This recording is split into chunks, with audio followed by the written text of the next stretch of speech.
welcome everyone. We're in for a fun conversation today as we have a roundtable digging into ShadeX. ShadeX is going to be the world's first encrypted money market, and we want to take some time to help you get to know the product a little bit from the people who have made it happen, who have built it. So I've got Carter Wetzel, lead researcher for Shade here, Austin, who's a huge part of the development team, and then Red, who is all around operations utility, making things happen in just about every part of the protocol that you can imagine. So thank you guys for carving out some time to talk about this enormous milestone in the history of Shade. Thanks for being here, all. Super Absolutely. pumped to be Pumped to here. do this. Yeah. Carter, why don't you bat lead off here and talk for us about what ShadeX is, just in a quick description for people who might be a little unfamiliar with the concept of a money market. What does the product do? And then can you help people sink their teeth into as well the enormous hidden problem with money market giants like Aave, a problem that people might not be aware of. So talk us through some of that. Yes, so ShadeX is the world's first encrypted money market. And what that means is anyone in the world permissionlessly can lend and borrow with each other, and they can do it with privacy. This has never ever been done before. Traditionally in crypto, when you're lending out your Bitcoin or your ETH on these well-known Ethereum protocols, your deposits are totally visible. How much interest you've accrued is totally visible. Where your liquidation price point is for all of your collateral to get liquidated is totally visible. And so there's billions and billions and billions of dollars on chain. Well, actually, Aave, I think, has $20 billion plus at this point. There's like genuinely massive amounts of capital that have exposed all of their strategies and all of their risk to the whole world. And so ShadeX is protecting that data while giving you all of the utility that you know and love and expect in crypto. And as like one step further back, even in traditional finance, there's all of this red tape behind lending and borrowing. And so crypto has really taken that to the next level of all you need is a wallet connection and some crypto, and you can deposit into a pool that borrowers can borrow from, and then you get interest payments from those people borrowing from you. And the fact that that's become a globally accessible thing in crypto is absolutely wild. Like that functionality, if you really stop and think about how open that is to everyone, is a mind-blowing concept.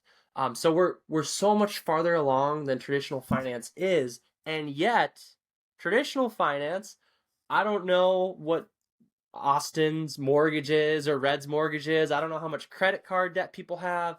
I don't know what they bought for groceries. Like there is this kind of like level of privacy in traditional finance that crypto jumped over to total transparency and said, "Look at this transparency. This is amazing."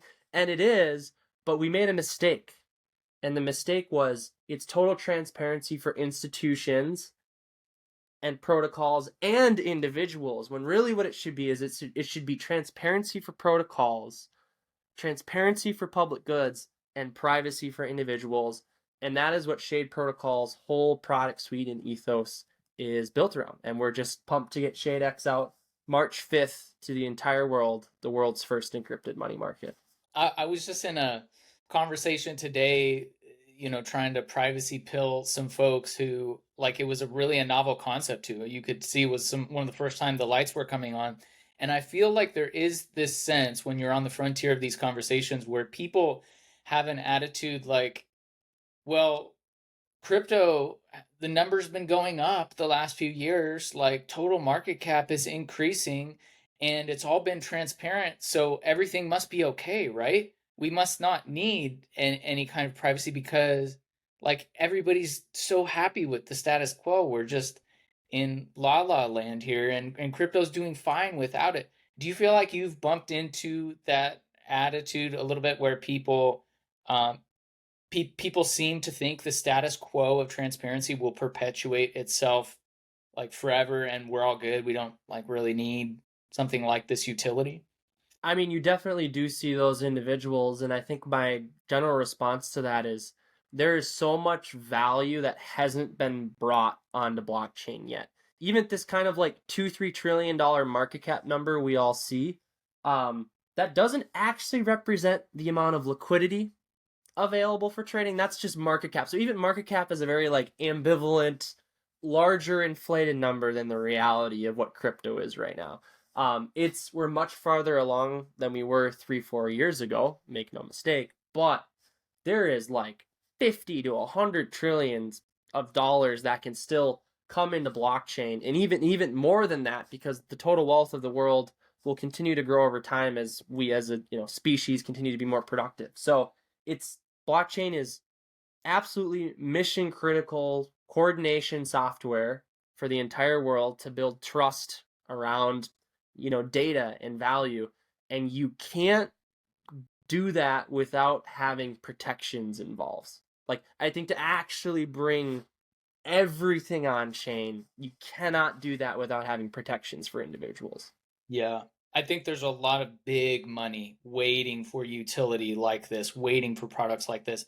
I just read as a week or two ago some research I was doing. Um, like I think I asked Grok, are most like hedge fund managers, would they prefer transparency or like privacy as it relates to what they're doing? And Paul Tudor Jones, who manages, I think $63 billion through his fund, had a great quote. He was like, if I'm don't have privacy for any of the trades or strategy that I'm doing, it's like playing poker, but I lay my cards on the table so everybody else can see it. And if that's how you're going to make me play, I'm not going to play that way. I won't play without privacy. And so, like you're saying, these billions, hundreds of billions, even trillions of dollars, that is how they feel. And as hard as it is to believe that there could be so much more money that hasn't come in yet, that's reality. There is so much that hasn't come in yet because they're waiting for utility like this. In some other research I was doing, I got a question for you, Austin, because I was asking AI again. I said, like, hey, out of all the DeFi protocols that are out there, it seems like not many have lending products like money market stuff like that. What's an estimate about how many exist? And uh, I got an educated guess of only 5 to 10%. You don't see a lot of protocols that have utility like what ShadeX will be. And of course, none of them have the privacy that we're talking about. As you built this thing, which was an insane amount of code, like an insane lift, from a developer point of view, why do you think a product like this is so technically challenging? What made this a difficult build? Let us into the inner world of your pain, suffering, and all of your sweat and tears. What was that like? What did you experience? Yeah, absolutely. It's been uh, a good 8 months of work now from our team, almost as our sole focus building this out. And yeah, it's been a grind. It's a big challenge building a lending protocol like this. I think maybe there's a little bit of a misconception or a false equivalency when you think about different types of DeFi products. You think of a DEX and lending, and you kind of put those on the same level, maybe in your mind of how difficult something might be. But a money market is just so much more complicated. And if you think of like a DEX, um, really what you're doing is you're sending tokens into a pool, doing some magic math, and then you're getting some tokens out of it. And if you're liquidity providing or something, maybe it's a little bit more complicated than that. But still, like relatively simple interactions, user with the pool, input, output. But when you consider a money market, you're talking about these vaults of funds where you have lenders and providing into them, and you have borrowers. You have all these different collateral types, different risk profiles. You have the user position as they're putting up collateral and borrowing. You have liquidators that are interacting with this system. You have an Oracle integration. You have rewards associated with borrowing or lending, and what we built out even took certain things a step further when we get into things like flash loans, using LP tokens as collateral, uh, doing like a DEX integration to allow for some auto liquidation mechanisms, and different staking and reward systems as well. And what that comes out to is a really complicated system of accounting to make sure that all of these things seamlessly work together. Um, and there's not a lot of like complex math or curves or things that are involved in this, but there's just so many different storages and things inside the smart contract that have to be updated properly. And there's also a lot of different like failure modes and different edge cases you have to consider when it comes to things like bad debt. When I say bad debt, I mean if the debt you have exceeds the value of your collateral, and liquidations don't really work as well. So how do you handle that? And interest accruing and working with oracles that might be stale or something. And so what came out is this massive code base. It's approximately 100,000 lines of code, and that's just the smart contract. And although I will say, even if that sounds scary, or if it sounds like wow, that sounds overly complicated, the majority of that code is actually our testing uh, suite that we built out for this, all the integration tests to make sure that this product is working properly. And so we've put a very heavy emphasis on testing from the beginning, and I'm really proud of what we've come up with and excited to get it out in the wild.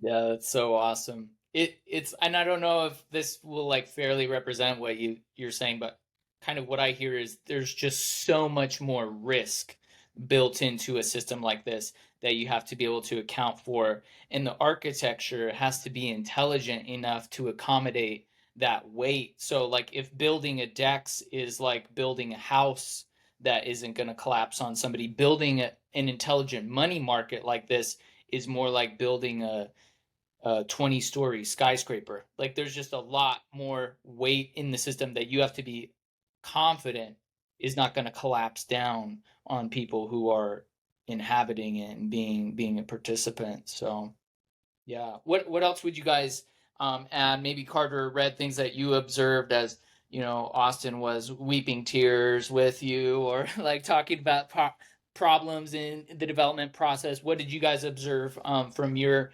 side of things that our listeners might be interested with related to this build?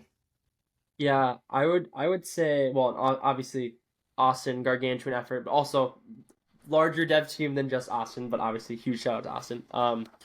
I think one thing I saw change this with the team, this product versus in the past is I think everyone had to be a product thinker, because I think it's such a complicated product that you can't just be given a blueprint and not fully understand like 100% the depths of how the economics and all of it works. So I was like really proud of seeing the team. I think collectively the DeFi knowledge on the team really took a step up across the board. And to be honest, this is probably the least product design. And by product design, I mean like I'm gonna spec something. Here's the features we're gonna do. Here's exactly how each feature works. This time was the least I've ever had to do that. To be honest, it was a whole collective team effort. And I think that what that yields is when your developers are also economists and also product minds, I think you end up with a more beautiful product. It's a gut instinct that I think is definitely true. And I can't, one of the things that comes to mind is, as someone who's a little bit less dev focused, but still interfaces a lot with the development side of our team, it's been really impressive to watch their efficiency with building products and managing products continue to increase. I'm sure Austin can probably talk a little bit more about how much more they feel it's efficient to move as a team working on a single thing rather than having, people focusing on various different parts of different products. And so just really impressed with the way our development team has come together to make sure we get this launched proper time, hitting our deadlines and making sure that the business and marketing side is also able to hit the ground running as well. So just been really great to watch, like Carter said, the entire team kind of come together and rally behind this product and what's going to be possible. Yeah. And the date that's been put out there, I meant to say it in our intro, is March 5th is the target at this point, which as we're recording, that's 30 days out. Probably by the time you're watching this and we edit this video and kick it out, it might be precisely 4 weeks out, maybe. So, Austin, what's happened, as that countdown clock toward the desired launch date is going? What else is happening between now and then? Anything you want to share about the audit or yeah, anything else until that moment of release? Yeah, so the next couple weeks or so, we're working with an external audit team to review the smart contract code and just make sure everything looks good from their perspective. And just any feedback or any fixes that may need to go in place will be a process with them. And then the pivot will be mainly to front-end development, preparing our app for production, and we've already done quite a lot of work on that and have a good testnet environment. But getting that nice and polished for the release will be where the most of the efforts are over the next month. And yeah, right now we're feeling pretty good about the timeline, and we'll see if we can do it. Awesome. Yeah, it feels, I don't know if my brain's just doing this because like SpaceX, ShadeX, but it feels like maybe we're in a similar moment to where they've got that heavy duty thing that's like wheeling the rocket out to the pad. We're pretty close to that moment. This rocket's getting wheeled out to the pad and been kicked and tested, and its final preparations are about to happen in the control room to release this thing into outer space, I guess. Yeah, it's such a cool moment to see it all come together and finally launch. There's always something very special about launch days. And one thing I've really enjoyed about this product build out too is the developers had a chance to just audit smart contracts for essentially 2-3 months uninterrupted. So there's plenty of teams in crypto that would have rushed it. They would have just been like, all right, it's decent, huck it at the auditor. Auditor's gonna miss things, and like we just gotta ship. But there's something about like seeing so many other products blow up, and like I've always preached this, but like in an industry that has no patience, patience is a superpower.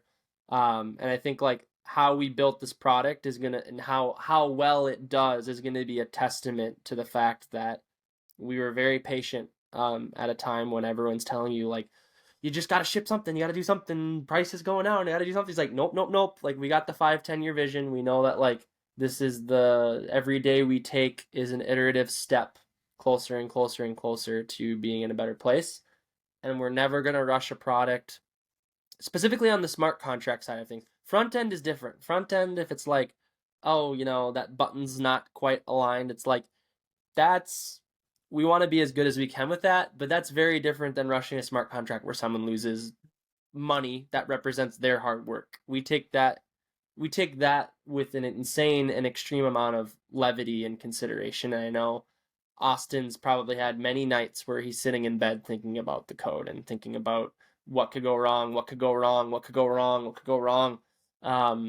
and hopefully we've caught 99.999% of things, and I think we have the levers in place to have it be a truly safe system. Put a lot of time into the quality of the code base, standards. We've worked really hard as a team to make things as clean as possible. And in this internal audit phase that we've had really the last 2-3 months, there've been a lot of like quote unquote unnecessary refactors as we're trying to just like get everything standardized and clean and looking nice. But in the process of doing that, we've also discovered bugs, and we've been able to fix those. And yeah, my confidence level is really at an all-time high now as we're going into code freeze, going into external audits, and yeah, I'm feeling great. Yeah. You and the devs are heroes in the Shade community, Austin, as you should be, for the thousands and thousands of hours of labor and sweat that you've put into this. So I hope that monuments are built in your name one day and paid for in silk. So yeah, that's the future that you guys deserve, certainly. So well done, and I'm excited for you and for our community as this thing gets out there. What a great moment for Shade. Red, I wanted to ask you, from your angle, as you think about what's possible now for users that wasn't possible before this product. What do you think are some of the most exciting user stories that open up for people with ShadeX?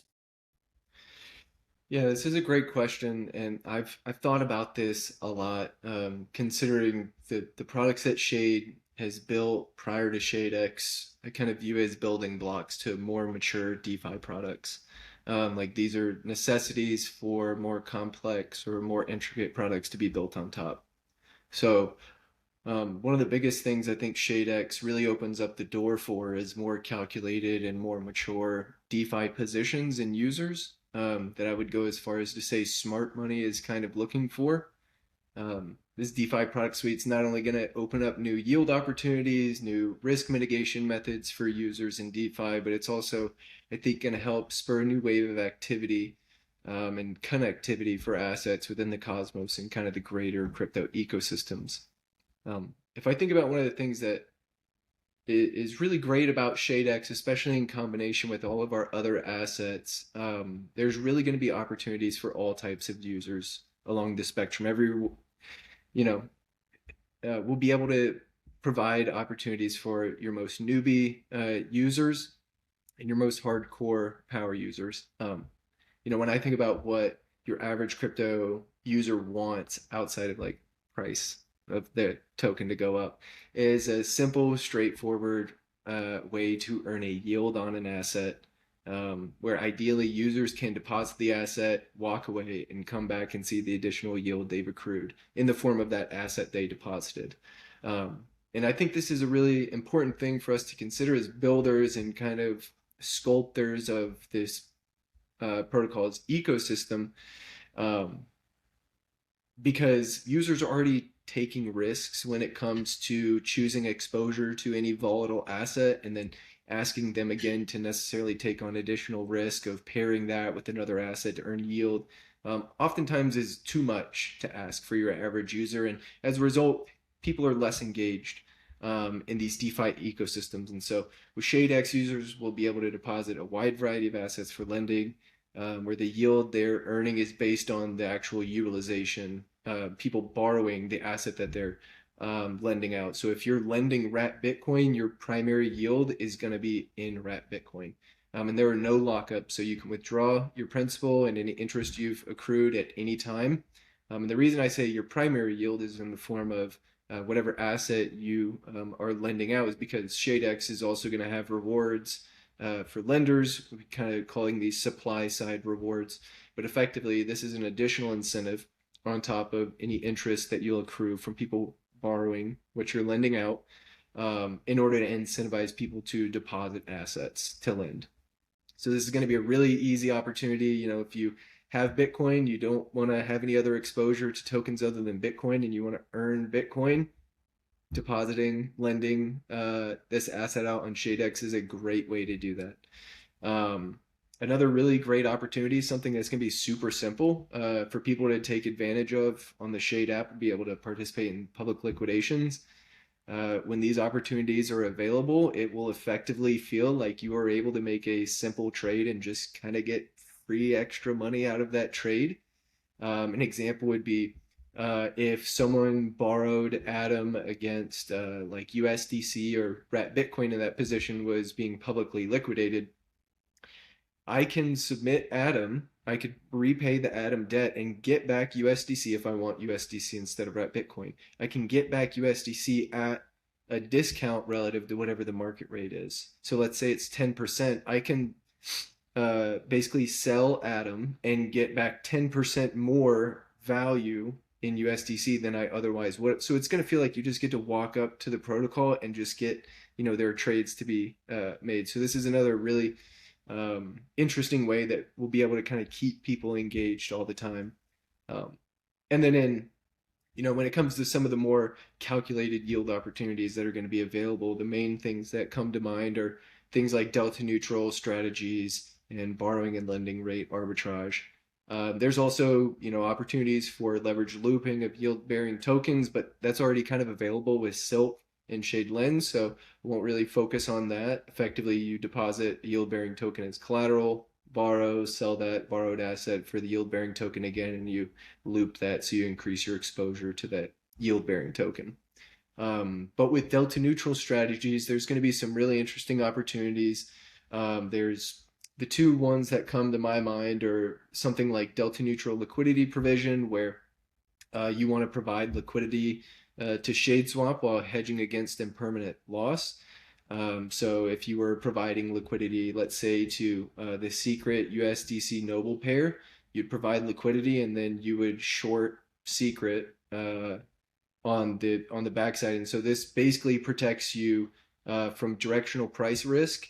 And you basically your net earning is your trade fees and your LP rewards. So it's a way to kind of remove your exposure to price risk, and you're just focusing on, I want to earn trade fees and LP rewards. Another one would be something like delta neutral yield farming. So you could do something where you deposit, let's say you hold Bitcoin or ETH and you want to lend those out. You can lend those assets out and then take an equivalent short position against that volatile asset. So you'll need a little bit more funds. You'll have to have some collateral. Stable coins will probably be the best collateral for these types of yield farming strategies. But basically, you would borrow an equivalent USD amount as what you're lending and short that. And then this kind of locks in somewhat of a fixed USD return from your farming rewards, whether that is from borrowing or lending. We have both borrow and supply side rewards, so you'll have rewards on that side. And again, it removes a little bit of that directional price risk. So people who have a volatile asset and they want to make sure that they're less exposed to any downside risk, ShadeX is going to be a great way to do that. And I didn't even mention any of the benefits from privacy doing this. As people are becoming more and more calculated, they're more and more aware of what happens when people are aware of these LTVs, or what sort of strategy they're doing and some of the weak points of this. And so privacy again provides somewhat intellectual property for these people seeking these types of strategies, and it also protects them as well. So it's going to be opportunities for days for all sorts of users. Keep the poker cards in the hand, so to speak, and play them how you would like. Exactly. For real. It's a phrase Carter's used a lot in regards to this, but just I hear in everything you're describing, it's total creative freedom in your financial expression. That's what this opens up with. And every move you make, no one's watching you. And it's funny to hear like all of those use cases that are possible with just the base financial functions of permissionless lending and borrowing, because lending and borrowing, like those are very simple concepts that even a young child can understand. And it's like, oh, well, how much can you really do with just lending and borrowing? But that's kind of like asking like, well, what can you do with hydrogen and oxygen, or the color blue and the color red? It's like infinite, totally limitless possibilities of what you can do on the creative canvas with this, all the way from strategies that a senior citizen might want to employ if they're just wanting to lend out a single side yield and earn on their Bitcoin or whatever, to somebody who is like going all out doing the leverage looping things that you're talking about, and that's their creative financial expression, it all opens up in a way that simply hasn't been possible before ShadeX. So, Carter, anything you want to build on top of what Red shared there, or that sparks in your mind with this? I think it's a really cohesive rundown, but I'm excited to support another type of power user. I think Red nailed it on the head. Like things like liquidity providing and even speculative trading. There's people that don't want to participate in either of those. Like they're already holding the asset they believe in, and they don't want to participate in liquidity providing because it's just complicated. And there's this thing called impermanence loss, and what is that? But then the concept of, oh, I can earn single-sided yield, like I already like this asset, let me go lend it out. It's very practical. And I think, to be honest too, like Cosmos is lacking money markets. Like it's pretty much just Mars protocol, Umi as well, but there's like a huge, I think there's a lot of it's an underserved ecosystem in terms of lending and borrowing, and I think we're going to be able to help bring this product to a lot of users like that. I think there's going to be literally like hundreds and hundreds and hundreds and hopefully thousands of users that will be using ShadeX within the first couple months. And just to add one more thing to this, I had mentioned, ShadeX kind of opens up some additional connectivity for Shade Protocol and these other DeFi products in the Cosmos and greater. A great example of how this would happen outside of organic interest in in being able to take out encrypted borrowing lending positions is just borrowing and lending arbitrage, where we are offering opportunities at where, you can borrow at a cheap rate. People are going to borrow that asset and go lend it out on another money market where they get a higher rate. And this is just borrowing lending arbitrage. So effectively, ShadeX is going to be tied into through arbitrage and market participants tied into all of the other leverage products, the rates associated with their use in DeFi, which is really, really cool. I feel like ShadeX kind of helps us take another major step into like cementing ourselves as a Cosmos DeFi suite. Like, I feel like when we were initially building, when it came with, when we launched Stake Secret back in, I think this was 22, if I'm not mistaken. March of 22, yep. Yeah, like this was a very secret network focused product. When we launched Bonds, this was still a fairly secret network focused product. As we started launching Silk and ShadeSwap, we're stepping more into the Cosmos where we're offering yield opportunities and we're offering utility for assets outside of secret network native assets. And ShadeX is another major step towards further integrating us in this greater sphere we kind of call the Cosmos DeFi. Yeah, and what has blown my mind as I started to study the list of features that is getting shipped with this is I took like everything that's coming together with ShadeX and compared that with Aave, who has a $5 billion market cap right now. And I could not find any features like of consequence, like any significant financial utility. There's a few little polishes and, sparkly things here and there, but anything of like meaningful consequence in the difference of what a user could do on ShadeX versus Aave. And right now, as we're recording this, Shade sits at $6 million market cap. Aave sits at the $5 billion market cap. I'll let everybody else do the math. But what we know is that this is a special product.